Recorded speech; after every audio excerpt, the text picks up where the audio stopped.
Madame Soultani Vigneron vient de se connecter, donc c'est elle qui va pouvoir nous dire quelques mots pour... alors c'est en quelque sorte une seconde ouverture, puisque c'est l'ouverture de l'après-midi. Donc quelques mots d'ouverture pour cet après-midi. Donc Madame Soultani Vigneron, vous avez la parole, nous vous écoutons. Et je suis surtout très heureux de vous souhaiter la bienvenue et de vous accueillir à la MSH Ange-Guépin en simultané sur nos 3 sites de Le Mans, Angers et Nantes. Merci beaucoup, merci. Bonjour à toutes et à tous. C'est avec grand plaisir que j'interviens en distanciel parce que malheureusement j'avais des contraintes qui ne me permettaient pas de faire le trajet. J'aurais été heureuse de partager ces moments d'échange avec vous. Je vous félicite en premier lieu par rapport à l'organisation de cet événement et vous l'avez précisé qu'il a lieu sur les 3 universités. Je pense que c'est important de mobiliser l'ensemble de communautés sur des sujets majeurs qui sont le rôle et l'application des SHS dans des enjeux qui nous tiennent à cœur au niveau de la région, en particulier les enjeux de transition. Et quand je parle de transition, ça dépasse les transitions écologiques. Certes, c'est un sujet important, mais je pense qu'il se passe énormément de choses autour de nous, des évolutions de la société, des évolutions des méthodes de travail, des choses vraiment exceptionnelles. Moi, je pense qu'on est en train d'écrire des pages et des pages de l'histoire qui s'ouvrent devant nous. Et c'est pour cette raison que j'ai la conviction que les SHS doivent prendre toute la place qui leur revient. Et peut-être on doit, nous, de notre côté, collectivité élue, valoriser le travail que vous menez parce qu'on a besoin de cette prise de hauteur et qui autre que vous pour le faire. Je pense que vous avez ce rôle aujourd'hui à démontrer que les évolutions de société sont nécessaires, mais qu'il faut qu'elles soient accompagnées, qu'il faut qu'on prenne collectivement cette hauteur de vue pour qu'on puisse préparer l'avenir. L'événement organisé a été fortement encouragé par la région des Pays de la Loire afin d'ancrer les SHS dans notre territoire et de nourrir la contribution des SHS aux transitions, comme je le précisais tout à l'heure, transition qui fait partie des 3 priorités de la présidente de région, puisque vous savez peut-être, la région s'est fixé 3 et nous a fixé à l'ensemble des élus régionaux 3 priorités qui sont les transitions, l'emploi, l'économie et la jeunesse. La jeunesse est aussi un sujet majeur puisque ces transitions ne se font pas sans cette jeunesse. Écrire les pages de l'histoire dont je parlais tout à l'heure ne se fera pas sans nos jeunes. Il faut absolument qu'on les implique, qu'on leur donne envie et qu'ils soient associés à nos démarches pour qu'ils puissent préparer l'avenir. Dans le contexte des dynamiques de mobilisation de la recherche en réponse à ces enjeux sociétaux dans notre territoire, l'ambition qui a été inscrite au schéma régional de l'enseignement supérieur, recherche et innovation, le SRESPI, donc c'est une ambition assez forte, c'est l'ambition 3, qui inscrit donc les SHS comme un acteur majeur pour nous accompagner au niveau de la région dans ces transitions. Et les SHS ont vocation à jouer ce rôle central. Et puis en plus, nous avons souhaité d'inscrire nos dispositifs et d'inscrire les SHS dans l'ensemble des dispositifs qu'on mobilise pour accompagner la recherche sur le territoire et l'enseignement supérieur. Et on a aussi souhaité dédier une partie des financements, aux SHS avec un accompagnement spécifique de plus de 700 000 € sur la période 21-24. Voilà, donc, c'est un effort qu'on souhaite apporter à ces sciences qui ont parfois été délaissées, et je parle plus largement au niveau national, alors qu'il s'agit d'un élément central pour nous permettre de comprendre les enjeux et de comprendre ce qui nous entoure. Je pense que les thématiques des tables rondes qui ont été organisées ce matin et puis celles qui viennent cet après-midi vont dans ce sens, puisque il s'agit de questionner en fait la contribution des SHS au dialogue sciences-société que nous portons au niveau de la région avec l'État. Et je remercie des partenaires qui nous accompagnent dans le cadre du Bureau Sciences-Société, dans cette réflexion, dans les orientations et puis les priorités qu'on se fixe dans le cadre de ce dialogue qu'il faut renforcer avec nos concitoyens et en particulier avec la communauté académique, avec les institutionnels, avec nos entreprises et avant tout avec notre jeunesse pour qu'on puisse préparer correctement ces transitions.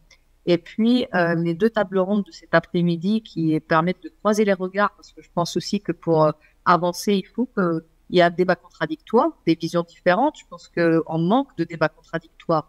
On voit ce qui se passe parfois au niveau national. Et ce qui m'attriste, c'est que malheureusement, il n'y a plus de place au débat. Il n'y a plus de place à la contradiction. Et je le regrette. Et je pense qu'une démocratie se distingue des autres formes de démocratie ou d'autres formes de pratique de la politique par cette possibilité de débattre et d'engager le débat contradictoire, parce que c'est ce qui nous permet d'avancer et de faire avancer notre pays. Malheureusement, on a l'impression que tout est grippé, qu'on n'arrive pas à ne pas être d'accord, qu'on n'a presque pas le droit à ne pas être d'accord quand il s'agit de certains sujets qui pourtant méritent contradiction pour qu'on puisse faire avancer ces sujets majeurs pour notre société. Puis, penser le monde d'hier, d'aujourd'hui et de demain, c'est aussi un thème qui me paraît majeur, parce que il faut qu'on apprenne des erreurs du passé sans en avoir honte. Parfois, je suis engagée, j'entends quelques politiques qui reviennent sur l'histoire et qui s'autoflagellent en ne retenant que ce qui allait mal. Et je pense qu'une civilisation, elle est ce qu'elle est, avec ce qui a bien fonctionné, là où on a échoué. Et je pense que c'est par les échecs du passé qu'on arrive à avancer et à préparer un avenir meilleur. Donc, je pense que les échecs du passé ou les erreurs du passé, il ne faut pas en avoir honte, puisqu'ils participent aussi à ces évolutions de société. Et heureusement qu'il y a eu des erreurs, même si malheureusement, parfois, avec des conséquences dramatiques. Mais en tout cas, ces erreurs nous ont permis d'être là où on en est aujourd'hui. Et je pense que la France se porte quand même mieux que d'autres pays. Donc, on le garde à l'esprit. Et on est là pour vous accompagner dans cette réflexion, vous accompagner dans vos recherches et vous accompagner pour vous donner la visibilité que vous méritez toutes et tous pour encore une fois occuper la place qui vous revient. Donc, sachez que je suis convaincue que vos contributions sont nécessaires, essentielles et indispensables pour qu'on puisse faire avancer nos politiques régionales. Et je vous remercie encore une fois de m'avoir donné ce temps de parole pour vous saluer, pour vous encourager. Et sachez que je suis à votre disposition et au plaisir de vous retrouver physiquement à d'autres occasions. Merci à vous.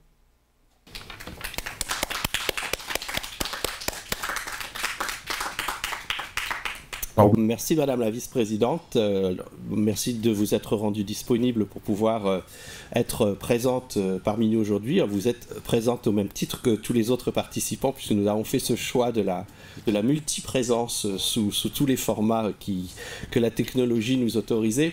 Et donc je profite de votre présence parmi nous pour remercier la région Pays de la Loire pour le soutien important qui est le sien auprès de la MSA Ange-Guépin et donc à travers la MSA Ange-Guépin auprès de l'ensemble de nos unités de recherche en sciences humaines et en sciences sociales sur le territoire ligérien. Alors nous allons pouvoir reprendre la programmation de l'après-midi. Nous avons 2 tables rondes qui sont programmées. Madame la vice-présidente vient d'ailleurs de rappeler les 2 enjeux de ces tables rondes. Donc voilà, je tiens en tout cas une fois de plus, comme je l'avais fait ce matin, à vous remercier pour avoir accepté de venir échanger avec vos collègues et puis aussi avec les participants de cette journée qui ne sont pas tous des académiques. Nous comptons parmi nos participants des représentants institutionnels, associatifs, ce qu'on appelle aujourd'hui les acteurs du territoire. Et donc voilà, merci à vous encore d'avoir accepté de prendre un peu de votre temps. Je sais qu'il est précieux, le temps de recherche est toujours précieux, pour venir échanger avec nous cet après-midi. Donc je laisse la parole pour la seconde table ronde donc aux discutants. Et donc la discutante, oui, c'est Isabelle, c'est bien pour ça que je l'avais juste en face de moi sur l'écran. Donc bonjour Isabelle Trivisani-Moreau. Voilà, pour la table ronde 2, regard croisé sur la transition écologique et environnementale. Voilà, vous avez la parole. Merci Frédéric pour cette parole et merci pour l'organisation de cette table ronde sur les transitions écologiques et environnementales, qui est un sujet qui nous préoccupe tous et qui va animer donc les discussions et les présentations de cette table ronde autour de 4 chercheurs qui vont prendre la parole, 4 chercheurs qui viennent de laboratoires et de structures différentes et qui viennent de nos 3 universités. Donc, pour éviter toute perte de temps, je vais tout de suite donner la parole à Christiana Pavy. Donc Christiana Pavy, qui est maître de conférence en histoire contemporaine à l'université d'Angers et donc membre bien sûr de la SFR Confluence, qui est spécialisée dans les domaines de l'histoire du végétal, de l'horticulture et des sciences de la vie, mais aussi de la biodiversité, et qui va intervenir aujourd'hui, d'une part parce qu'elle est la co-animatrice d'un axe pluridisciplinaire. On a beaucoup parlé de pluridisciplinarité ce matin, et c'est à ce titre qu'elle va présenter donc un des 6 axes de la SFR Confluence qui s'intitule « Culture du végétal et de l'environnement ». Mais elle intervient, elle est particulièrement à sa place, on pourrait dire aujourd'hui, dans ce dialogue science-société, parce qu'elle est également extrêmement active au sein du Conseil donc de développement donc Loire-Angers, qui est une instance de dialogue, une instance de concertation où elle occupe, où elle remplit des missions assez lourdes, puisqu'elle est vice-présidente du Conseil de développement et qu'elle anime également la commission environnement. Donc, Christiana, je te laisse la parole. Donc, bonjour à toutes et à tous. J'ai le plaisir donc, de vous présenter l'axe 3 du Confluence, notre structure fédérative de recherche, axe qui s'intitule « Culture du végétal et de l'environnement » et que je co-anime avec Isabelle Trevisan, qui est maîtresse de conférence en littérature au 3LAM, un laboratoire de langue, littérature linguistique des universités d'Angers et de l'université du Mans, et avec Nussia Taïbi, qui ne pouvait pas être avec nous aujourd'hui, et qui est professeur en géographie au laboratoire à l'UMR ESO, donc Espace Société. Nous animons ensemble cet axe qui s'intitulait au départ Culture du végétal. Nous avons ajouté environnement, et c'est un peu dans cette dynamique-là que je vais essayer de vous présenter nos activités, en mettant en évidence la différence en fait entre un axe pluridisciplinaire d'une structure fédérative de recherche et les programmes de recherche que vous avez eu dans les présentations précédentes. Nous avons peu de moyens, ça ne se chiffre pas avec autant de zéros que dans les présentations que vous avez eues avant. Mais ce que je voudrais mettre en évidence, c'est la permanence et la souplesse de cet axe, sa complémentarité par rapport aux activités des laboratoires et aux activités des programmes de recherche. Il s'agit là d'un principe de fonctionnement qui nous est cher depuis la création, il y a plus de 11 ans, de cet axe et de la SFR Confluence, c'est-à-dire de soutenir les travaux des laboratoires et des programmes de recherche qui concernent le végétal et l'environnement, tout en leur donnant, en offrant à ceux qui le souhaitent. Et là, c'est important aussi parce qu'il s'agit d'une participation choisie, désirée. Donc, en leur offrant un cadre du déploiement interpluridisciplinaire qui soit adaptable, flexible, évolutif et qui permette la continuité. Je ne vais pas énumérer évidemment toutes les manifestations, nos actions, nos programmes de recherche depuis 10 ans. Vous imaginez qu'on a fait beaucoup de choses. Et même parmi les choses récentes, je ne vais pas parler des programmes qui vous ont été déjà présentés. Notamment, je demande à mon collègue William Pilot de m'excuser de ne pas revenir sur les activités qu'il a aussi si bien présentées lui-même. Mais je vais partir de quelques aspects qui sont actuels et pour vous montrer un peu cette durée, cette profondeur du champ temporel avec le rôle qu'elle a joué dans le développement des travaux pluri- et interdisciplinaires dans les domaines du végétal et de l'environnement. Et la première chose que je souhaiterais souligner, c'est que nous avons une originalité parmi les autres axes de la SFR, c'est-à-dire que nous avons été intégrés en tant qu'équipe partenaire dans un programme international qui est financé par le Conseil de recherche en sciences humaines du Canada, avec des collègues de plusieurs universités du Québec, un programme de recherche qui s'appelle « Reconnecter avec le végétal » et qui, face à la crise environnementale, interroge les façons d'interagir avec le végétal par la discussion, les contacts, les travaux communs des chercheurs en botanique et foresterie, mais aussi les représentations littéraires, artistiques, les réflexions sur les milieux humides, des aménageurs, etc. C'est-à-dire que 5 chercheuses et chercheurs de notre université, de laboratoire SHS de l'Université d'Angers, participent en tant que partenaires dans cet assemblage. Et je trouve que c'est une originalité intéressante, surtout parce qu'elle n'est pas venue brusquement, elle n'a pas émergé de rien. Et si on cherche un peu la généalogie, l'historique, je suis historien, donc vous m'excuserez, de cette reconnaissance internationale qui est intéressante pour nos recherches et importante, on peut voir qu'elle vient après 5 années du séminaire que nous avons mené avec les collègues canadiennes sur les imaginaires botaniques, séminaire qui venait à son tour suite à un colloque international que l'Axe a organisé ici qui s'appelait Traces du végétal, qui a donné également lieu à une publication.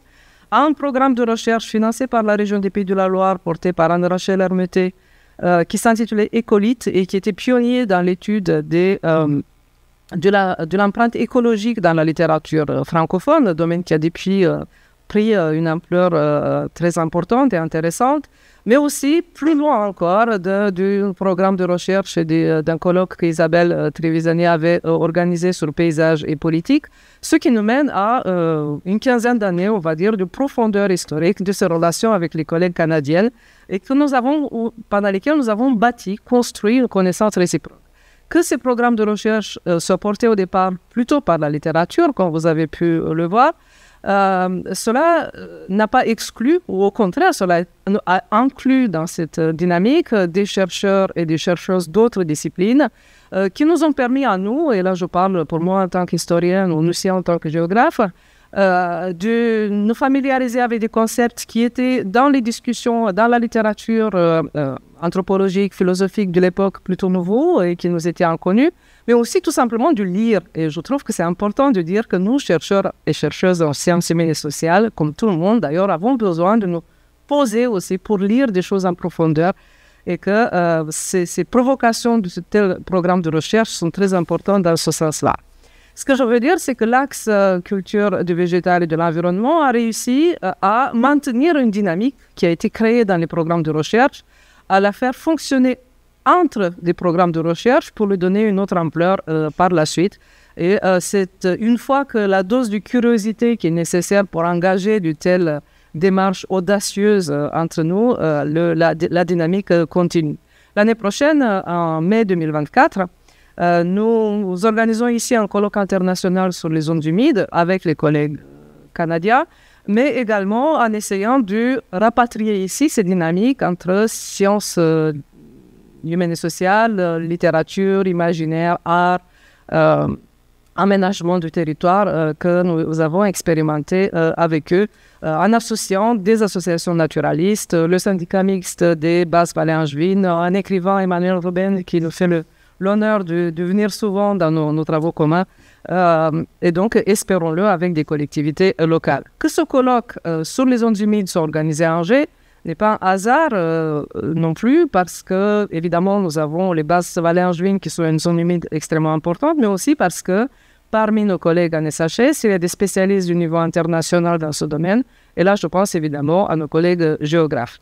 Aziz Balouch est coporteur d'une chaire UNESCO, Fleuve et Patrimoine, mais aussi Lucia Taïbi et ses collègues portent actuellement des programmes de recherche CNRS de constitution de réseaux internationaux sur la connaissance et la gestion des zones humides et du oasis de la vallée du fleuve Sénégal et tunisienne, mais aussi elles ont coordonné un programme de l'Agence universitaire de la francophonie sur les zones humides temporaires et 2 programmes ANR dans ces thématiques, en plus de la participation, et je la mentionne parce que c'est intéressant, aussi d'une ANR sur une analyse éco-poétique des littératures de la vallée du fleuve Sénégal.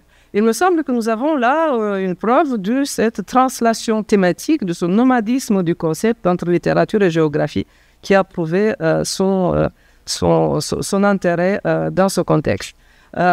Également, les géographes ont conduit une recherche dans le cadre d'un programme Hubert Curien sur le végétal dans les villes coloniales, engageant avec eux des collègues et des jeunes chercheurs, notamment des pays d'Afrique, à traiter le végétal sur les aspects conjoints des enjeux patrimoniaux et de la qualité de vie.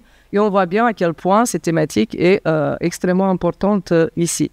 Également, leur expérience et leurs travaux sur des zones géographiques qui sont confrontées aux extrêmes climatiques, aux sécheresses, aux feux de forêt, avec la disparition des zones humides et des habitats naturels, deviennent malheureusement des termes de comparaison très instructifs pour la situation en France.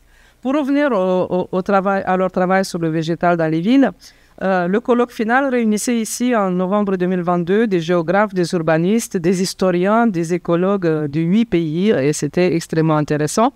Et par une symétrie assez intéressante, quelques jours plus tard avait lieu un autre colloque soutenu par notre axe également d'un programme ANR SCAENA, Scène culturelle, ambiance et transformation urbaine, dirigé par Dominique Sago du Voro du GRANEM, donc le groupe de recherche en juin en économie et en management.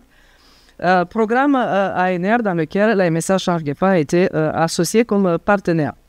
C'est un programme qui s'intéresse toujours d'ailleurs aux dynamiques des scènes culturelles, c'est-à-dire la manière dont les activités culturelles et créatives s'articulent avec les spécialisations économiques des territoires. Entre autres études du cas, ce programme de recherche a traité les scènes urbaines de Nantes et d'Angers. Et dans ce cadre-là, à Angers, ils se sont intéressés aux résonances entre les acteurs du végétal, entreprises, recherche, formation, tourisme, et les dimensions artistiques et sociales urbaines.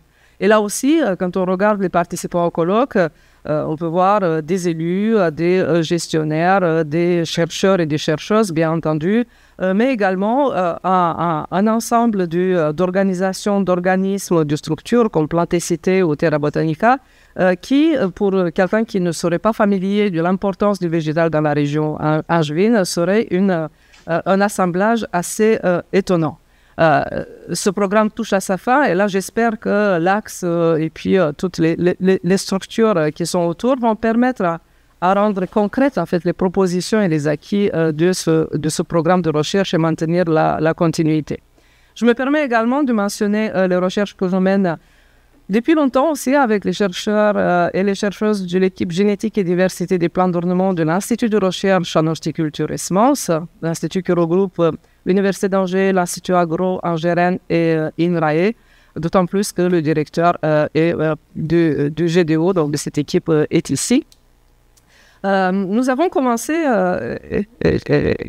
et ça m'émeut un peu de partir de cette histoire, par des séminaires histoire et végétale. Philippe Simoneau se rappelle sans doute aussi. Pendant 3 ans, sur des thèmes divers que j'animais avec Stéphane Tirard du Centre François Viette de l'Université de Nantes. Et un des sujets que nous avons abordés concernait la remontée du floraison des rosiers. Et à partir de ce travail, qui était censé rester ponctuel, en fait, juste une séance de séminaire, nous sommes partis pour une longue route que nous parcourons ensemble depuis plus de 10 ans avec un programme de recherche que Fabrice a porté et qui était financé par la région des Pays de la Loire, suivi d'un programme ANR où l'histoire et la génétique se sont associées avec la géographie, la sociologie et l'économie. Un autre programme financé par la mission pour l'interdisciplinarité du CNRS, ainsi que des financements de la commission recherche de l'Université d'Angers, des thèses de doctorat, etc. Pour que ce programme pour que ces recherches puissent prendre de l'ampleur et continuer, les laboratoires ont évidemment soutenu et nos tutelles ont soutenu cela. Atemos, le laboratoire dont je fais partie, cela a impliqué aussi d'autres collaborations, d'autres financements, une thèse CIFRE, un inventaire des herbiers avec les musées des sciences naturelles d'Angers, Le Mans et Nantes, à la suite à la suite duquel une thèse de doctorat est actuellement en cours de finalisation, un contrat post-doctorat dans le plan de relance, etc. Donc vous voyez tout un ensemble de choses. Mais pour revenir à nos travaux d'histoire et de génétique, nous travaillons sur les rosiers, donc un végétal du jardin très familier qui interroge d'ailleurs l'empreinte humaine de la sélection et aussi des usages humains sur la diversité d'un genre végétal. Ce que je trouve assez formidable, et pas plus loin que la semaine dernière, en montant des nouvelles problématiques de recherche, je discutais avec les généticiens de ça.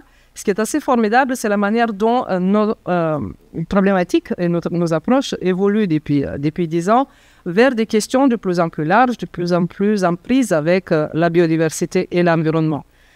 Et pour cela, il me semble que cette évolution n'est pas complètement étrangère de l'activité de l'axe culture du végétal et de l'environnement, puisque dans tous les programmes de recherche que nous avons eus, les uns, les autres, les unes, les autres, nous avons essayé à chaque fois de proposer des séminaires, des conférences, des rencontres qui viennent élargir un peu à la fois le public, et on sait qu'on a toujours besoin d'échanger et d'ouvrir, mais aussi de proposer des liens entre les différentes disciplines. Par exemple, l'année dernière, nous avons organisé un séminaire de lecture d'un livre d'anthropologie, tous ensemble, historiens, géographes, littéraires et biologistes.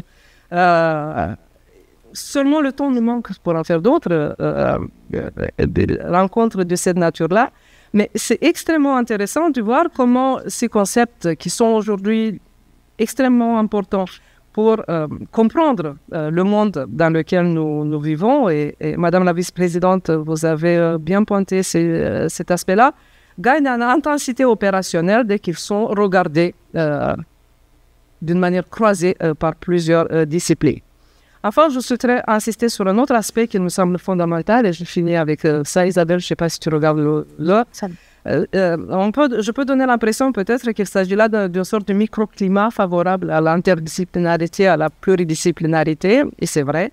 Mais il ne faut pas l'imaginer comme une serre ou comme, vous savez, les bocaux, là, les terrariums dans lesquels on met des plantes et le système s'alimente lui-même. Au contraire, nous sommes toutes et tous des enseignants-chercheurs et des enseignantes-chercheuses, et tout ce qui nous apporte l'interdisciplinarité ravitaille, infuse notre enseignement. Et là, c'est un vecteur extrêmement puissant, il me semble, pour éveiller des consciences, pour agir, pour transformer la manière d'envisager le monde dans l'avenir. Il y a quelques semaines, nous avions, les 3 animatrices du LACS, un rendez-vous avec la vice-présidente transition écologique d'Angelo Métropole, Corinne Bouchou, et elle nous confirmait, outre l'intérêt de nos travaux, la part que prennent nos étudiants dès qu'ils sont en stage dans les services des collectivités.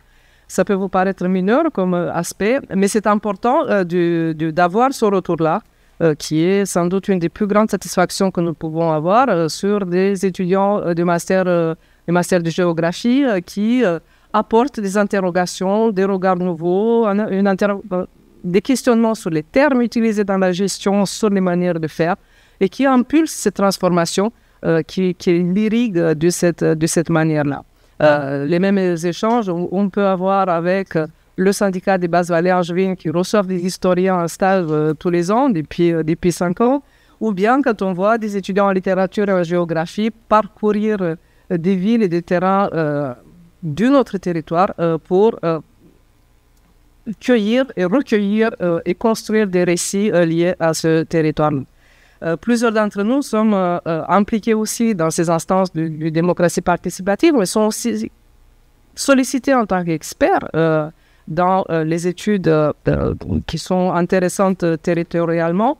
Et il me semble que nous rencontrons, comme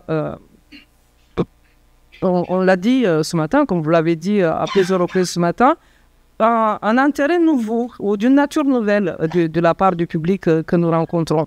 Il y a un mois, nous avons organisé ici une conférence débat co-organisée donc, par l'Axe 3 de Confluence et le Conseil de développement Loire-Angers et le Conseil économique, social et environnemental des Pays de la Loire qui proposait donc un débat autour d'un travail qu'ils ont fait sur le thème de l'art dans la région des Pays de la Loire. Il y avait dans la salle plus de 100 personnes, membres de ces 2 assemblées, enseignants-chercheurs, étudiants, élus, beaucoup d'élus, et des habitants de la région. Et on constatait, après cette rencontre, à quel point ça serait intéressant pour nous d'être davantage peut-être ouverts à ce type de débat, non pas seulement pour propager notre recherche, pour la vulgariser, mais aussi pour voir quelles attentes la société a envers nous.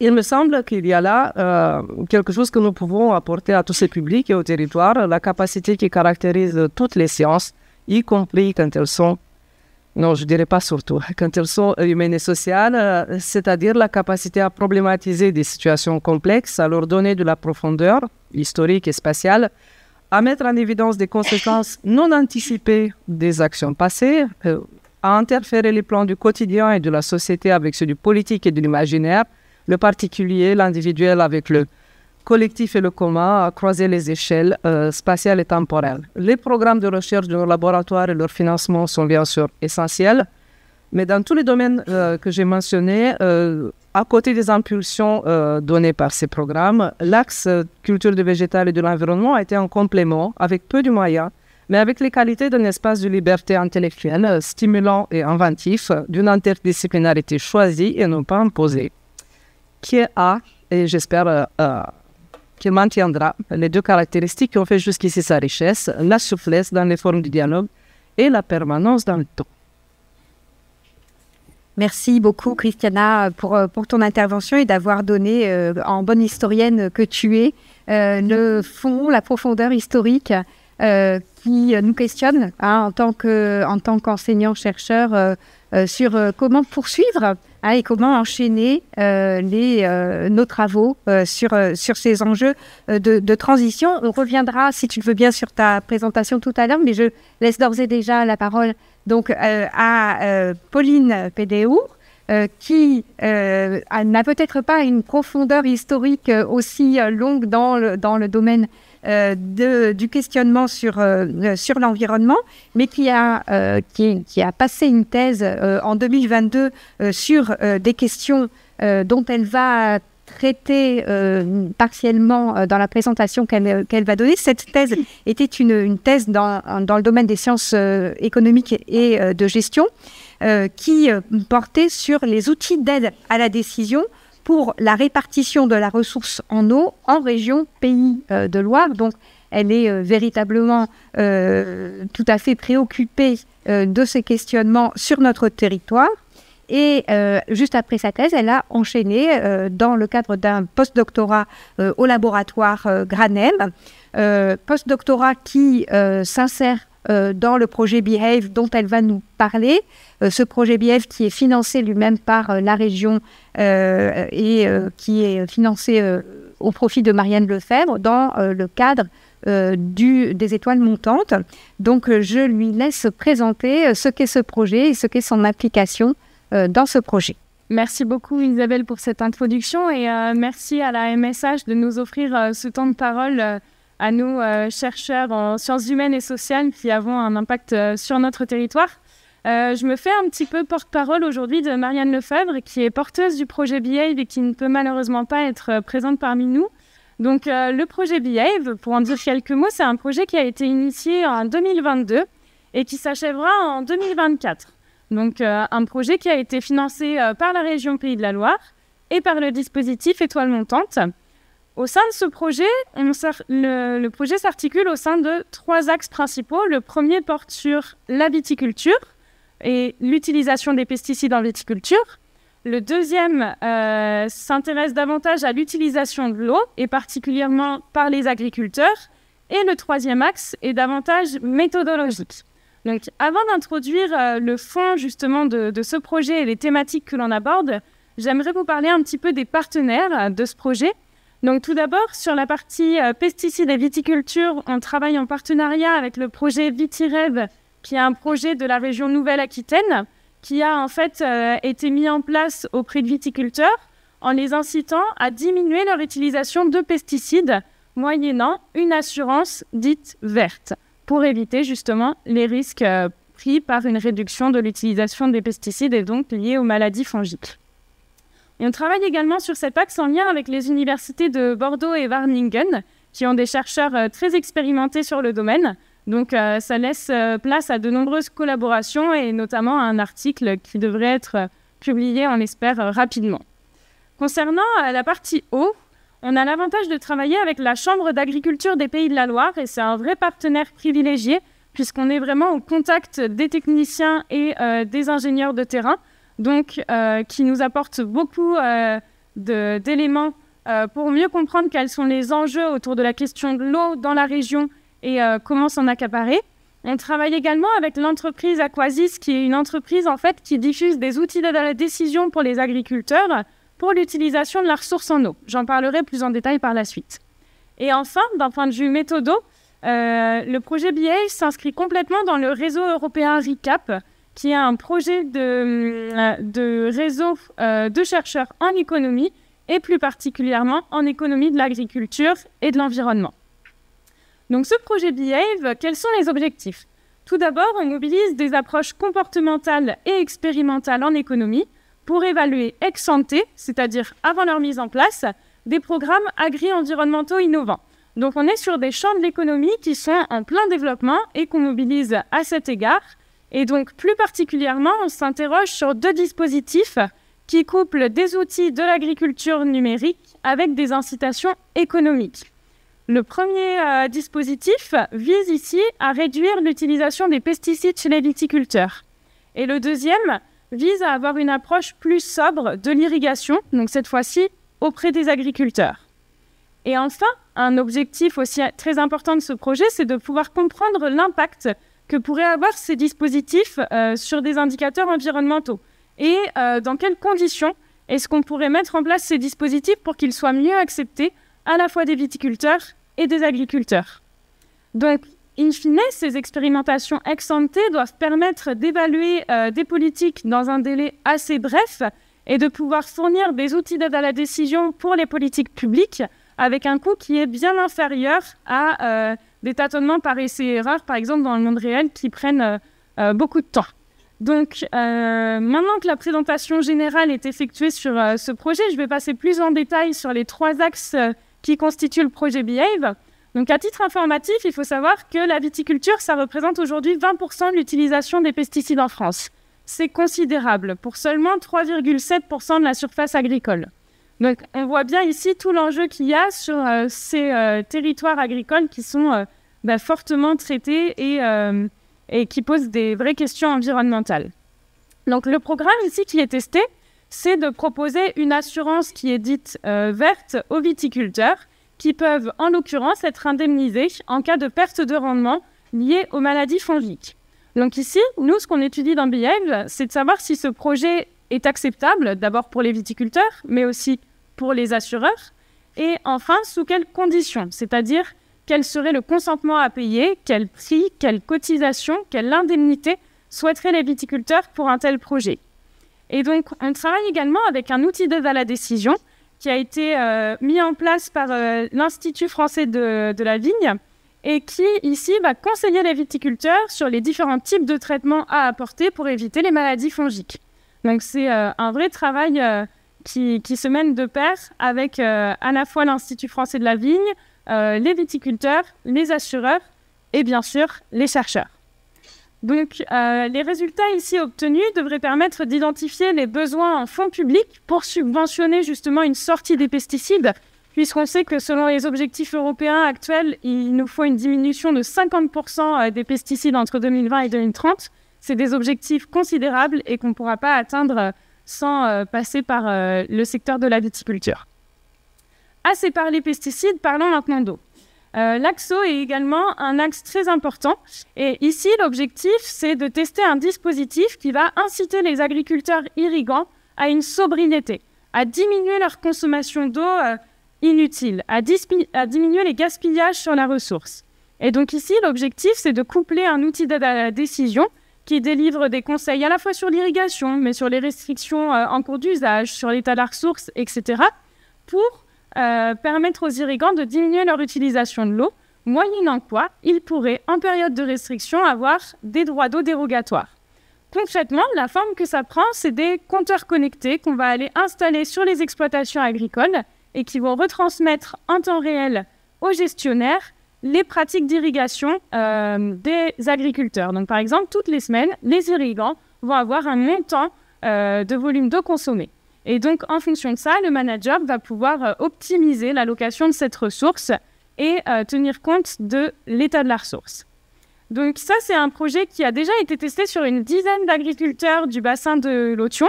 On voit des résultats qui sont intéressants et qui peuvent encore être améliorés.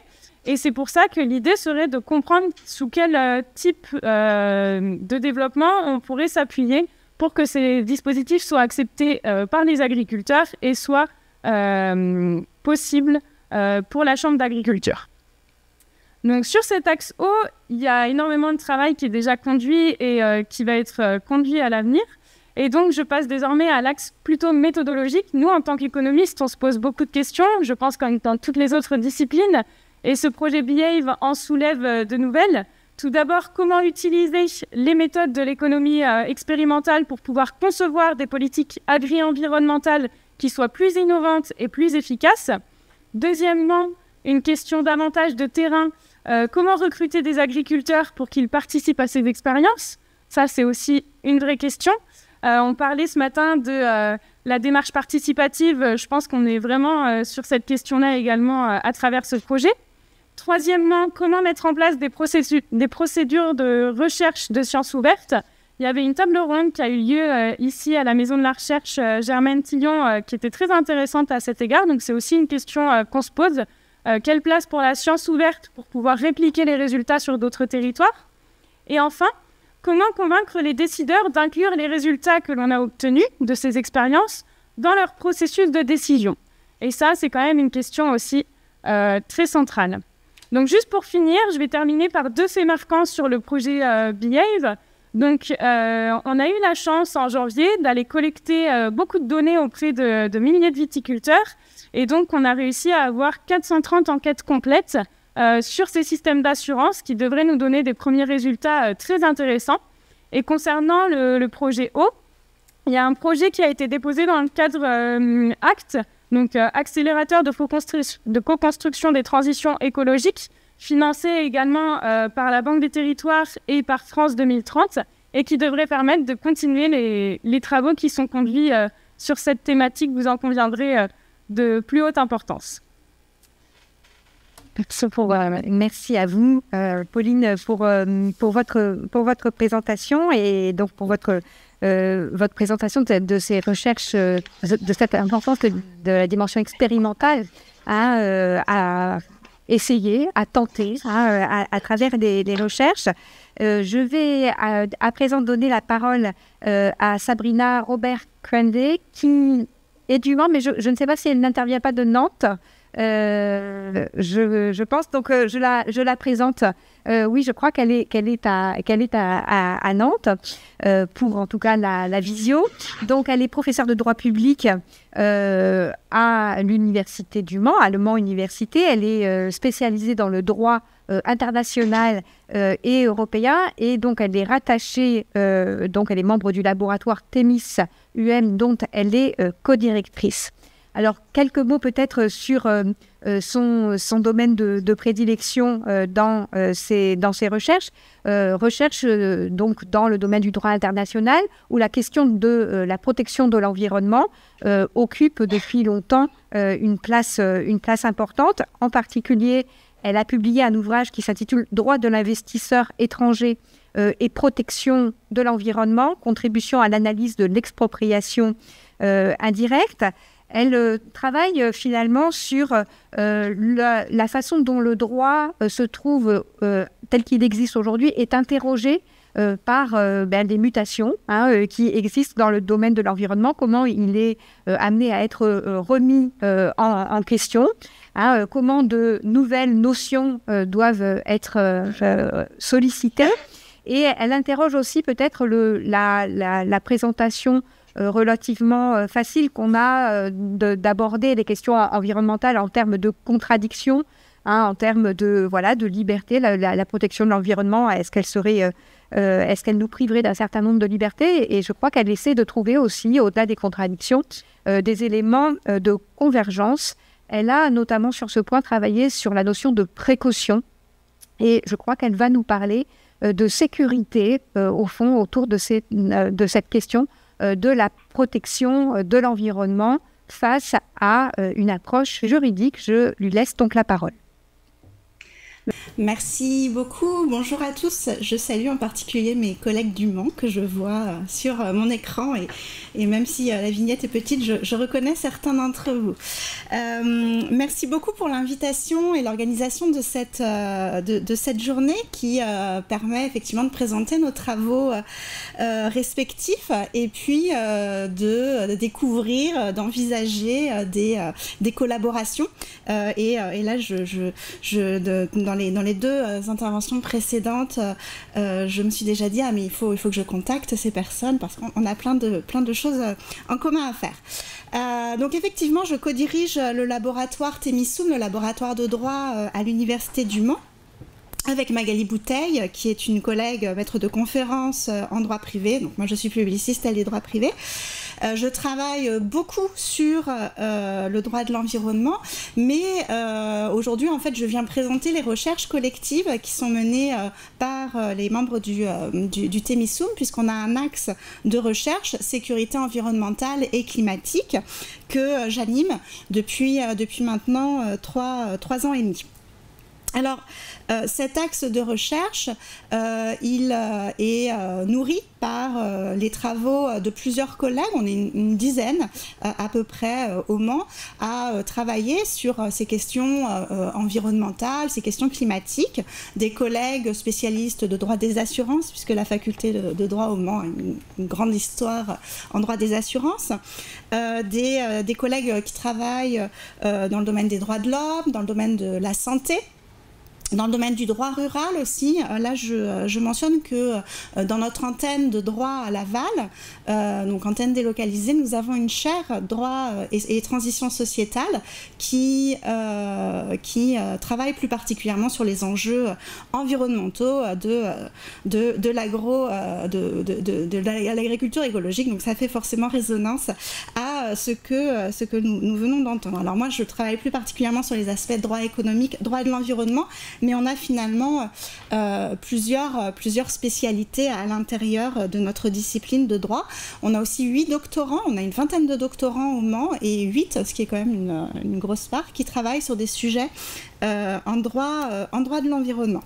Alors le positionnement que l'on a choisi de développer en effet pour aborder les questions de droit de l'environnement, parce qu'il y a énormément de laboratoires, de recherche, de collègues en France et ailleurs qui travaillent aujourd'hui sur les enjeux environnementaux, c'est de partir du principe que nous ne sommes pas dans une crise environnementale, nous ne sommes pas dans l'urgence, nous ne sommes pas dans une transition. Alors là je m'inscris peut-être un petit peu en porte-à-faux du titre de la table ronde, parce que ce sont des termes qui laissent entendre qu'on est dans un état de transition, alors qu'en réalité on part du principe, nous, qu'on est dans un état d'insécurité environnementale et climatique.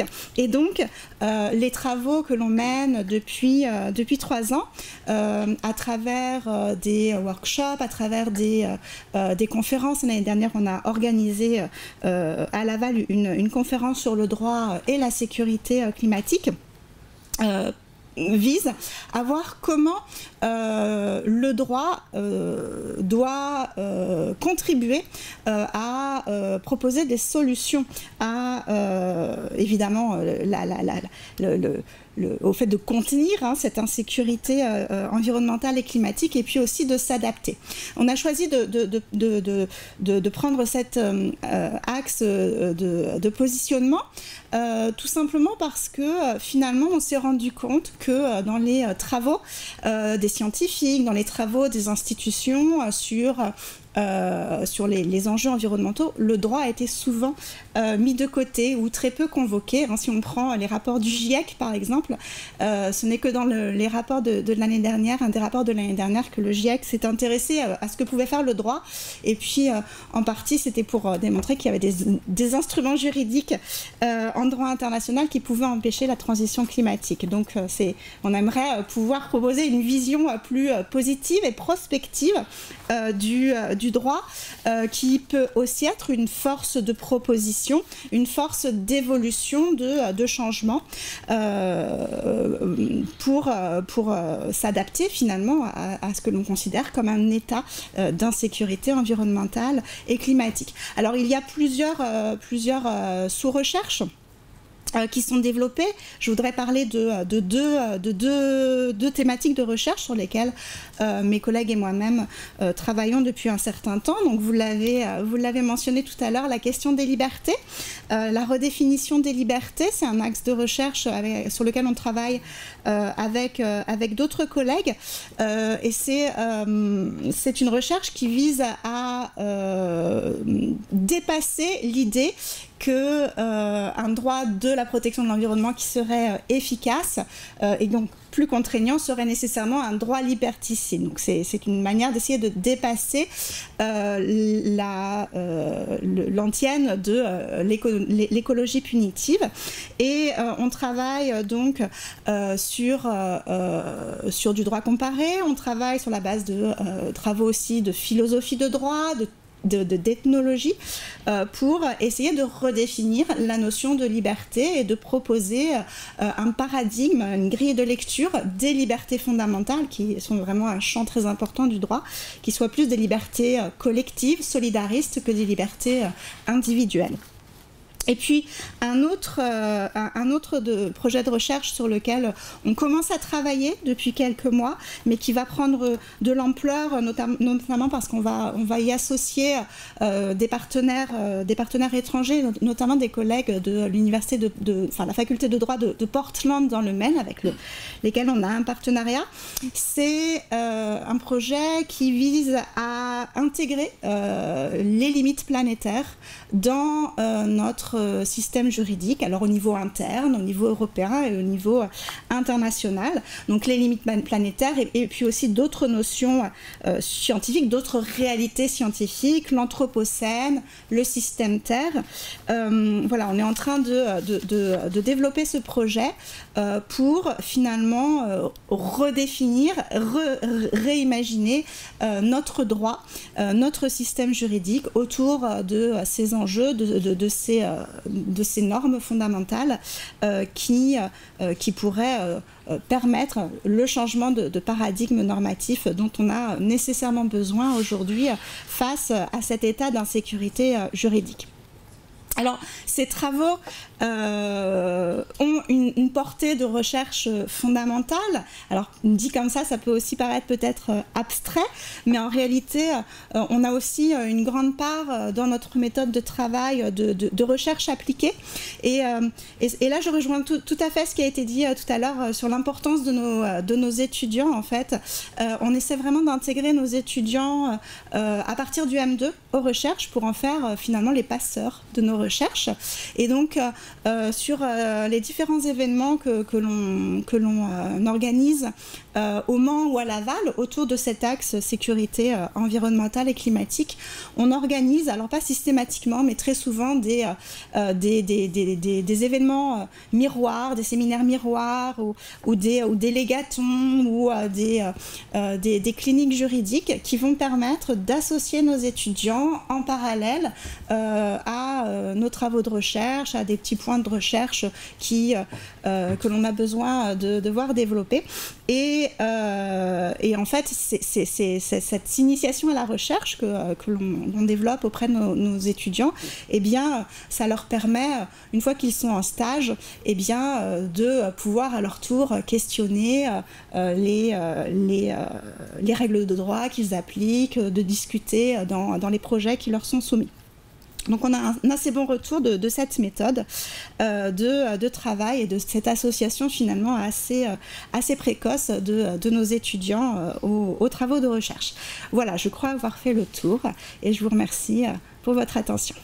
Merci. Un grand merci à vous pour votre intervention qui permet finalement dans cette première table ronde d'alterner un peu les présentations sur des projets déterminés dans le temps et puis des projets des recherches sur des temps qui sont des temps plus longs. Et donc dans cette alternance, je vais donner dès à présent la parole à Nantes, donc à Pierre Tessier qui doit être dans l'Assemblée, que je présente brièvement. Donc Pierre Tessier est maître de conférences en épistémologie et histoire des sciences et des techniques au centre François Vietz, donc à Nantes Université.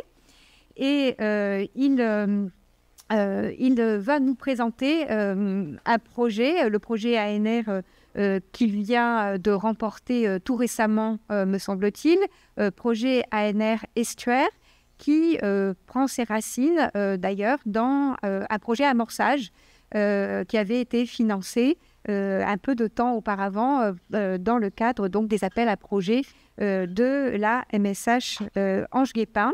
Donc, je lui laisse la parole. Merci beaucoup Isabelle. Merci à la MSH aussi pour cette invitation que j'ai pas pu refuser.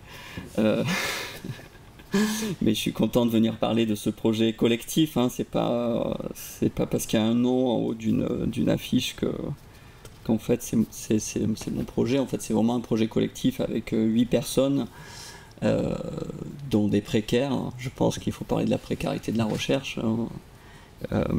Christiana a failli en parler, je croyais que tu allais en parler sur le temps dont on avait besoin et l'argent dont on a besoin, puisque la région est là et on a donc besoin de plus d'argent de la région, de l'État aussi, hein, mais en fait, il faut bien se dire que moi, l'évolution que je vois depuis 10-12 ans que je suis à l'Université de Nantes, c'est de plus en plus de précarité, de plus en plus de gens qui sont en CDD, de plus en plus de bénévolat. Donc il faut pas non plus... je suis très content d'avoir un poste permanent, mais je trouve que ça devrait être la norme et c'est en train de devenir l'exception quasiment. Bref, je ne veux pas mettre une mauvaise ambiance, mais c'est aussi pour ça qu'on a déposé un projet ANR, c'est parce que c'est la précarité des postdoctorants qui, une fois que leur allocation de thèse est terminée, sont dans la galère, quoi. Donc, en fait, si vous voulez, cette équipe, ce collectif, il s'est rencontré de manière peut-être assez originale. Hein. On s'est rencontrés dans des manifestations, justement pour la défense du service public. Donc, c'est pas anodin, je pense. Et ensuite, on s'est bien entendu et on a décidé de construire ce projet autour de l'étude géographique et historique de l'estuaire de la Loire comme espace énergétique. Je reviendrai là-dessus, disons des années 70-80 à aujourd'hui, mais comme on a été financé par une section de l'ANR qui est sciences de l'ingénieur, ils nous ont tout de suite demandé, mais alors, est-ce que vous pouvez parler des 30 prochaines années ? Bon. Ok, on va essayer de montrer comment les tendances actuelles, finalement, dessinent des choses qui ne ressemblent pas tellement à des transitions. Enfin, ça, c'est mon point de vue, et je pense que c'est notre point de vue assez collectif. Le mot transition, c'est vraiment un mot écran, c'est-à-dire on met à peu près n'importe quoi derrière, c'est très flou. Et puis c'est un mot valise, parce que ça peut même transporter le contraire dans la sémantique qui va avec, c'est-à-dire une transition, c'est rien ne change. Sur ces deux points, je ne suis pas très optimiste sur les transitions sociales, écologiques qui nous attendent. Bref, donc ça sert aussi à ça, les sciences humaines et sociales, ça sert à dire qu'il y a des choses qui ne vont pas et pas être toujours politiquement correct. Bon, je suis désolé, hein, mais j'avais envie de le dire. Donc cet estuaire de la Loire comme espace énergétique, qu'est-ce que ça raconte ? D'abord un tout petit mot sur le collectif. On est 8 personnes, des enseignants-chercheurs, des chercheurs, des postdocs et des doctorants. On est issu de 4 laboratoires différents. Ça aussi, je pense que c'est important. Droit et changement social à Nantes Université, ESO, antenne géographie, espace et société, Centre Nantais sociologie, et puis le Centre François Viette, 3 UMR, une unité de recherche, et c'est l'unité de recherche qui coordonne le projet. Donc là encore, on peut se demander si le rôle des petits laboratoires n'est pas aussi important et devrait être peut-être soutenu d'une manière plus importante. C'est des messages politiques, hein, mais c'est important, je pense aussi, de les transmettre, puisqu'on est entre nous. Bref, donc 4 laboratoires, interdisciplinarité, pluridisciplinarité. On partage un territoire, donc cet estuaire de la Loire, on partage un concept, l'espace énergétique, on partage une période, 50, 60 ans, des années 70 à à deux mains.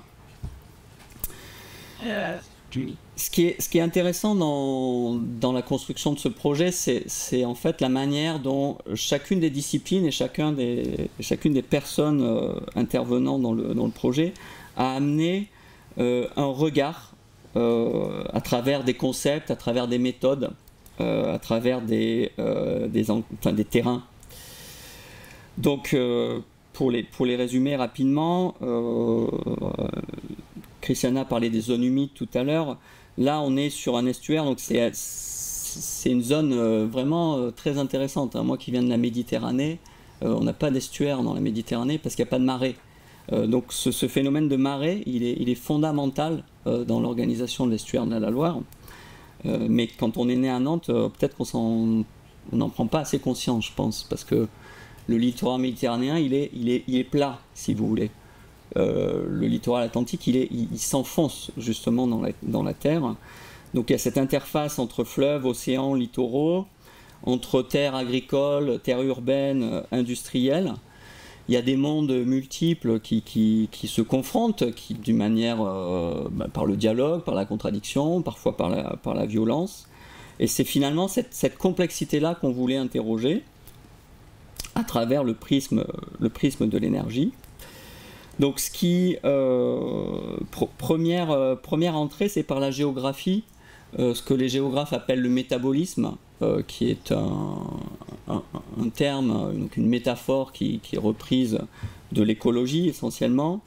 On a eu des débats entre historiens et géographes pour savoir si on n'était pas un peu en train de naturaliser les sociétés humaines quand on parlait de métabolisme. Est-ce qu'il ne faut pas utiliser un autre terme? Mais le métabolisme, grosso modo, c'est l'analyse des flux de matière et d'énergie. On peut y rajouter les flux financiers si on a envie. Donc c'est tous ces flux et ces stocks qui traversent l'estuaire de la Loire en tant que territoire. Du charbon, du gaz, du pétrole, de l'électricité, des marées, du soleil, du vent, des matériaux, bref. Et donc une analyse métabolique assez rapide de l'estuaire de la Loire ou de la région Pays de la Loire montre qu'il y a une perte d'autonomie en termes énergétiques et matériels de la région sur les 70 dernières années, quoi, hein. On importe de plus en plus d'énergie et de matériaux sur ce domaine-là. Donc ça, c'était le concept et l'approche des géographes. Du côté de l'histoire des techniques et de la science politique, on était plus intéressé par la question de l'aménagement du territoire, les projets, donc les infrastructures déjà existantes, ça aussi c'est quelque chose qui ne change pas beaucoup, les infrastructures. Il faut des décennies pour changer les infrastructures énergétiques et routières, enfin de transport, tout ce qu'on veut. Et puis, donc ces infrastructures assez stables s'accompagnent de projets qui là sont assez souvent renouvelés parce que les contextes et les imaginaires se renouvellent assez rapidement. Et donc, du côté de l'histoire et de la science politique, on arrivait avec la question très matérielle des infrastructures d'un côté et très idéale des imaginaires de l'autre, quoi. Et en fait, on essaie de coupler les deux. Et enfin, les sociologues, et là encore la science politique, arrivaient avec cet intérêt d'un territoire habité, un territoire en lutte aussi, énormément de lutte paysanne, lutte sociale, lutte industrielle, lutte écologique, depuis 50 ans dans cet estuaire de la Loire. Et finalement, le monde ou l'univers des aménageurs est quasiment hermétique au monde des luttes sociales. Et ce qu'on voudrait interroger dans cette affaire-là, c'est aussi la manière dont ces mondes-là, ces univers-là, à la fois s'ignorent, ne dialoguent pas ensemble et en même temps portent des projets, des mondes, des imaginaires très très différents et qu'il convient de prendre en compte quand on est chercheur en sciences humaines et sociales. Et enfin, donc, cet espace énergétique qui est la superposition de ces trois entrées, finalement, va associer des échelles très différentes, de l'échelle très locale de la Basse-Loire, par exemple, jusqu'à l'échelle européenne, en passant par la région, l'État et puis en écartant aussi autour des transnationales et des multinationales du pétrole, par exemple, qui sont évidemment cruciales pour comprendre l'économie et l'histoire de l'estuaire de la Loire depuis 50 ans. Donc, en fait, cette superposition, cette agrégation de concepts, de méthodes, de terrains, donc Séverine Misset qui était là ce matin vous a parlé de la question des luttes, hein, elle est dans ce projet-là aussi. La question c'est aussi de se demander si au fil des années on va transformer ça en quelque chose d'organique, c'est-à-dire que est-ce qu'on va être pénétré suffisamment par les approches disciplinaires, les méthodes des autres pour nous-mêmes nous transformer à la fois individuellement et nous transformer en tant que collectif. Est-ce que finalement on va faire sien les différentes propositions issues des différentes personnes et des différentes disciplines. Donc ça c'est une question méthodologique hein, qui va se poser, mais comme on est au tout début du projet, je ne peux pas vous dire si on va y arriver ou pas, mais cette dimension fusionnelle, interactionnelle, agrégative, est-ce qu'elle va changer de teneur ou est-ce qu'on va rester un collectif un peu mécanique, comme disaient les sociologues du début du XXe siècle. Donc par rapport à ça, que peuvent faire les sciences humaines et sociales? D'une part, il faut remarquer que c'est une tendance qui vient des sciences de la nature et de l'ingénieur, hein, de vendre une forme disons d'utilité, enfin c'est plus que vendre d'ailleurs, c'est eux qui transforment le monde, donc ils transforment directement les sociétés. C'est assez récent dans les sciences humaines et sociales d'avoir cette volonté de discuter, d'échanger avec la société. Donc il faut que ce soit fait, comme le disait Christiana, d'une manière libre et pas obligatoire. Alors du côté des transitions, hein, puisque c'est de ça dont on parle, il me semble que pour éviter un dialogue de sourds, peut-être qu'il faut s'intéresser à la pluralité des imaginaires et des discours qui portent ces imaginaires sur ce que peuvent être les transitions. On parlait de transition sociale, écologique, environnementale, mais entre le technocrate qui pense que le monde se fait dans des tableaux Excel optimisés et puis le paysan de Basse-Loire qui est allé lutter pour sauvegarder sa terre d'un projet de centrale nucléaire au Carnet par exemple. Ils n'ont pas les mêmes imaginaires, hein. Ils vivent pas dans les mêmes mondes, les réalités sont pas les mêmes. Et pourtant, finalement, construire les transitions de demain d'une manière démocratique impliquerait de prendre en compte cette multiplicité, cette diversité d'imaginaires, et pas, comme c'est le cas dans les démocraties techniques, c'est un concept des sociologues, hein, de dire que finalement, c'est les experts qui prennent plus de décisions que les autres, parce qu'une fois qu'un texte arrive à l'Assemblée nationale, en fait, toutes les infrastructures et les projets sont déjà là, sont déjà prêts à être déployés. Donc finalement, la discussion, elle mérite d'être faite des décennies avant. Hein. Même chose pour les feuilles de route. Là, on est en train de pondre des feuilles de route pour les 30 prochaines années. J'ai pas l'impression qu'elles soient vraiment construites d'une manière démocratique. Du coup, là, bon, un projet comme le nôtre peut avoir un intérêt pour faire émerger des paroles qui sont inaudibles la plupart du temps. Deuxième point, puis je m'arrêterai là, c'est sur les tendances lourdes. L'histoire là-dessus, enfin l'histoire et la géographie, ou l'histoire-géographie, hein, ça va ensemble finalement, est très bien placée pour montrer qu'il y a des tendances lourdes autour desquelles il faut s'interroger. Par exemple, si on prend le cas de l'énergie, dans le cas de l'énergie, depuis 250 ans, il n'y a eu aucune transition énergétique, il n'y a eu que des superpositions énergétiques.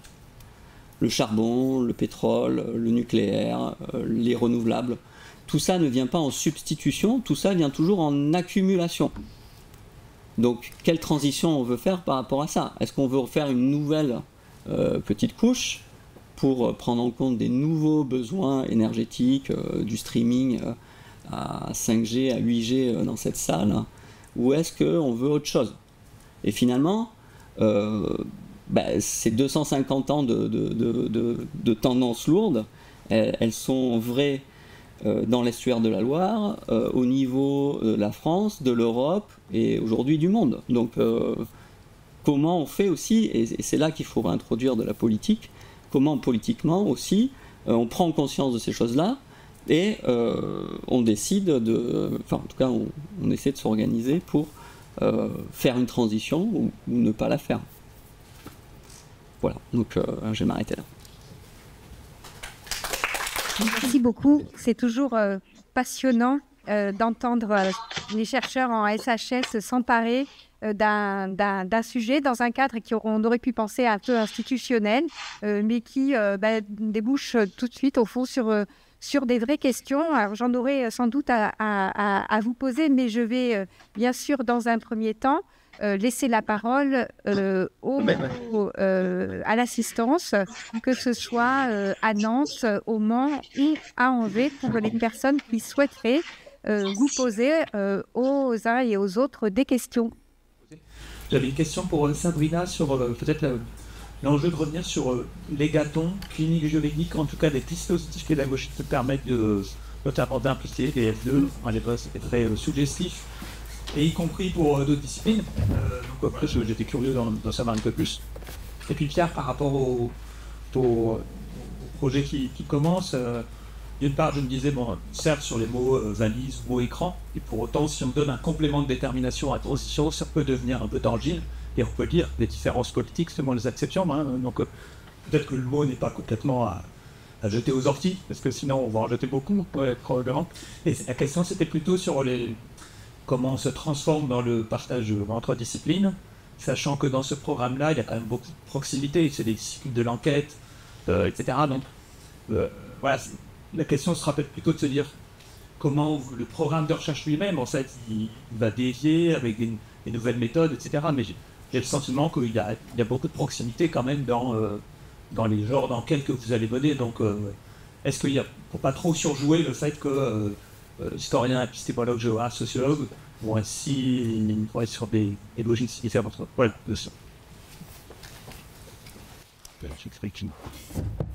Oui, merci de me permettre de revenir effectivement sur ces dispositifs sur lesquels je suis allée un peu vite. Alors, ce sont des dispositifs pédagogiques, mais qui vont effectivement nous permettre d'associer nos étudiants de master à nos recherches.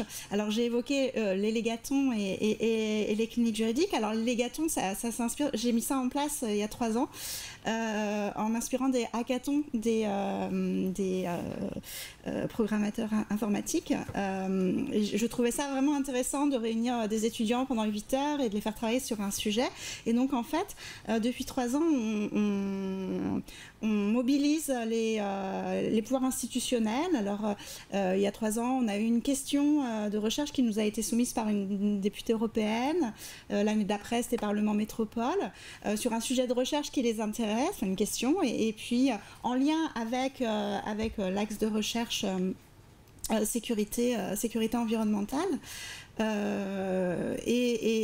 Finalement, les étudiants sont encadrés pendant 8 heures, tutorés par des doctorants pour rendre un rapport au bout des 8 heures. Et puis souvent, c'est un rapport on organise le légaton en début d'année pour que le rapport finalement soit un petit peu une trame de fond tout au long de l'année. Et la clinique juridique, de la même manière, alors des cliniques juridiques, il en existe beaucoup aujourd'hui dans les universités.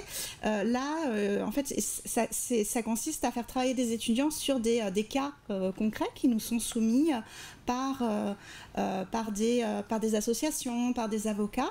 Et cette année, j'ai développé la clinique juridique autour de cet axe sécurité environnementale, puisque dans la manière dont le droit évolue aujourd'hui, il y a une part importante des développements qui se produisent à travers ce qu'on appelle les contentieux climatiques, les contentieux stratégiques, l'affaire du siècle, etc.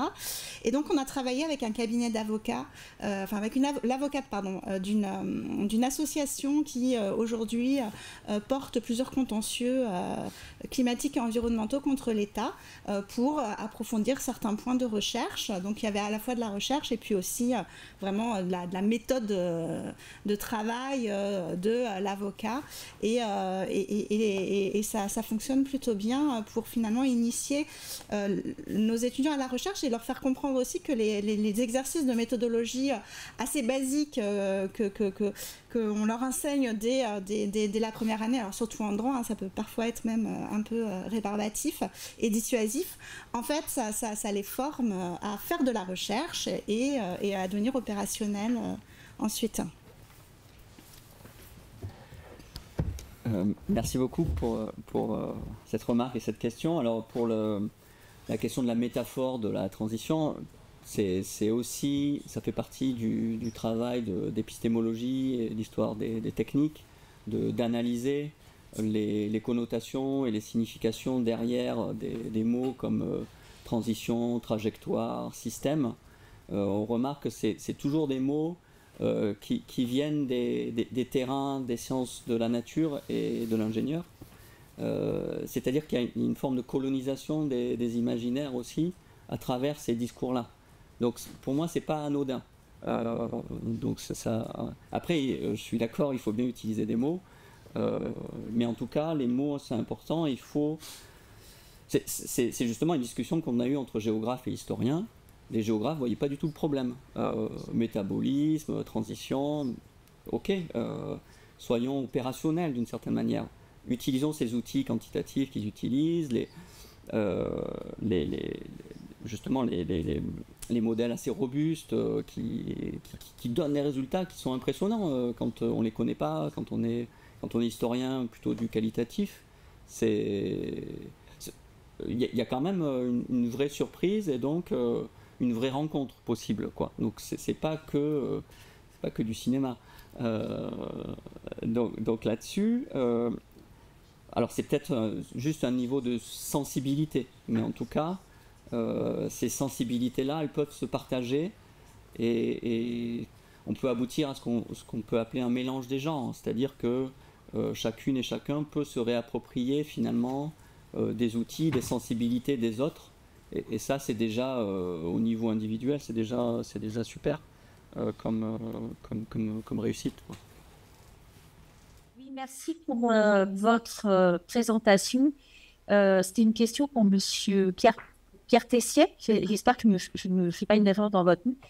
D'abord, je vous remercie pour votre exposé qui était très intéressant et votre introduction. Je suis Christine Gonzalez, professeure de gestion.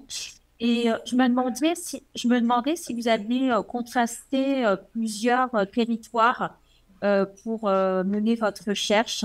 Donc là, j'ai bien compris que vous étudiez l'estuaire, mais je me demandais si vous aviez étudié d'autres territoires, parce que je me demandais si l'espace géographique, elle n'est pas modifiait pas les conditions et la manière et les luttes sociales. Je ne sais pas si c'est clair ce que je dis, mais... Oui, on l'a pas encore fait, parce que le projet commence, mais on a deux projets de comparaison.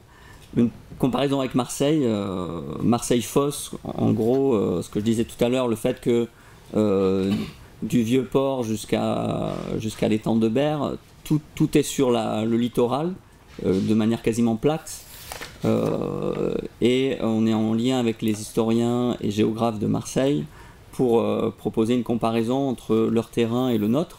Alors on ne la fera pas nous-mêmes, l'analyse, mais en tout cas on a un historien de Marseille qui vient dès début juillet là, pour nous parler de ses travaux. Donc on est vraiment dans cette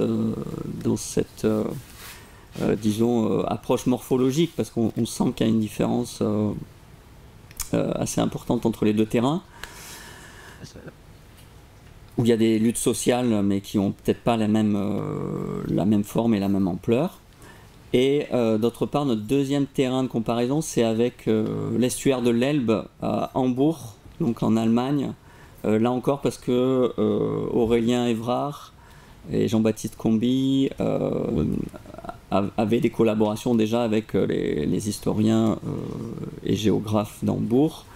Et là aussi, il y avait quelque chose de comparable finalement. Et donc, on a ces deux terrains qui sont plus des terrains de collaboration en comparaison que des comparaisons qu'un terrain qu'on va faire nous-mêmes. Christiana, oui, je voudrais profiter des exemples que tu as donnés, Pierre, pour formuler une question qui est plus d'ordre épistémologique en fait. J'ai l'impression que dans la manière dont tu as présenté votre projet, c'est quelque chose que nous rencontrons beaucoup aussi dans les travaux entre histoire et sciences de la vie. Il y a aussi une question épistémologique qui est celle de la causalité en fait. Confronté aux aménageurs, comme tu disais, ou confronté aussi à une interprétation plus mécaniciste du monde, qu'il soit vivant ou non vivant. Ce que les sciences humaines apportent beaucoup, c'est cette causalité faible, plus probabiliste, multifactorielle. Est-ce que tu as l'impression qu'on peut, dans ce sens-là, insuffler peut-être une forme d'appréhension en fait, du devenir du monde, ou des parcelles du monde qui sont moins, comment dire, qui appréhendent différemment, avec plus de souplesse, en fait, l'avenir, le devenir, les avenirs possibles. Je ne sais pas si c'est très clair ce que je veux dire, mais nous avons davantage peut-être l'habitude de nous confronter à des causalités multifactorielles et faibles. Et donc, que ça serait dans un monde incertain, insécurisé, comme vous disiez tout à l'heure dans le droit, une façon aussi de pouvoir se projeter avec plus d'ouverture vers les conséquences possibles de nos actes aujourd'hui. Oui. À mon avis, ta question, elle peut être posée à nos 4 interventions. C'est ça que tu veux faire, peut-être? Oui, j'aimerais bien. Comme tu me l'as posé en premier, je commence à répondre. Ça laisse le temps aux autres. Moi, je pense que... Alors, je vais revenir sur l'épistémologie. Comme tu disais, effectivement, nous, au Centre France-Soviet, on adore l'épistémologie. Hein. C'est un peu notre fonds de commerce. Il y a quelque chose qui moi, m'interpelle quand je compare les sciences de la nature et de l'ingénieur d'un côté et les sciences de l'homme et de la société de l'autre. C'est que finalement, la manière de poser... Enfin, la manière de choisir des objets et des questions des sciences de l'homme et de l'ingénieur, effectivement, sont à la fois plus étroites dans l'objet et plus précises dans le type de réponse qu'ils vont pouvoir donner. Et c'est ça qui intéresse beaucoup les politiques. C'est, à mon avis, d'avoir une question posée et des réponses assez claires. Quand on rentre dans les sciences de l'homme et de la société, comme tu dis, on est dans du multifactoriel, mais en gros, on peut proposer des pistes, des réflexions, des concepts, des analyses, des tendances, mais on n'aura jamais de réponse qui va rassurer le politique. Donc, en cela, je pense que ça pose 2 situations complètement différentes du dialogue entre sciences et société. Dans le cas des sciences humaines et sociales, il me semble que le dialogue est plus difficile, et puis la transition, enfin la réincorporation par les corps sociaux est peut-être plus fastidieuse, demande plus d'efforts. Il faut un effort, je pense, pour essayer de comprendre ce qu'on veut dire, de voir à quoi ça peut servir. Aussi parce que nos objets sont éminemment complexes, en fait. c'est pas un électron, quoi. Un électron, c'est assez simple dans son comportement. Peut-être qu'on laisse les deux autres intervenantes aussi se prononcer, si elles le souhaitent. Je veux bien dire quelques mots sur cette question, sur la manière dont on dialogue avec la société et dont nos travaux sont réceptionnés, ça infuse finalement les dialogues dans la société. Je dirais qu'il y a presque un paradoxe parce que souvent quand on nous interroge en tant que juriste, on nous demande mais est-ce qu'il est possible de faire ceci? Est-ce qu'il est possible de faire cela? Est-ce qu'il est possible d'interdire, de réglementer? Et moi, je réponds souvent, toujours, mais en droit, on peut tout faire, en fait. Le droit n'est qu'un instrument. Et derrière, il faut évidemment la volonté politique. Mais si demain, on demande rédiger un traité international qui résout le problème du réchauffement climatique, et je peux le faire, je sais le faire. Après, il ne sera jamais adopté. Donc il y a cette partie-là. Et puis après, en tant que juriste, quand on nous demande de faire des propositions, on est formé en tant que juriste à ne pas faire de propositions, justement, à rester vraiment dans le droit positif, à ne pas faire de droit politique. C'est un discours qui est très, très, très prégnant, de ne pas faire ce qu'on appelle du lege ferenda, ce que devrait être le droit. Et nous, on essaie de sortir un petit peu